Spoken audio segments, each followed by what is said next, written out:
बिस्मिल्लाहिर्रहमानिर्रहीम, अस्सलाम वालेकुम। वेलकम टू माय चैनल दावत इस्लाम। मैं हूं आपका दोस्त शफकत अली ऑफिशियल। उम्मीद करता हूं कि आप सब लोग ईमान के आला दर्जे पे होंगे।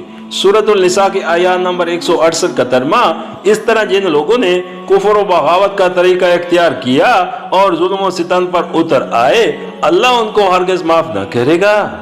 सूरतुल निसा के आयत नंबर 169 का तर्जमा, और उन्हें कोई रास्ता बाजिद जहन्नम के रास्ते के ना दिखाएगा जिसमें वो हमेशा रहेंगे।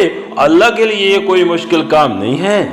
सूरतुल निसा के आयत नंबर 170 का तर्जमा, लोग, ये रसूल तुम्हारे पास तुम्हारे रब की तरफ से हक लेकर आ गया है, ईमान ले आओ, तुम्हारे ही लिए बेहतर है। और अगर इनकार करते हो तो जान लो, आसमानों और जमीन में जो कुछ है सब अल्लाह का है, और अल्लाह अलीम भी है और हकीम भी।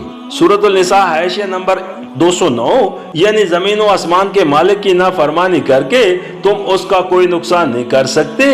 नुकसान जो भी होगा तुम्हारा अपना ही होगा।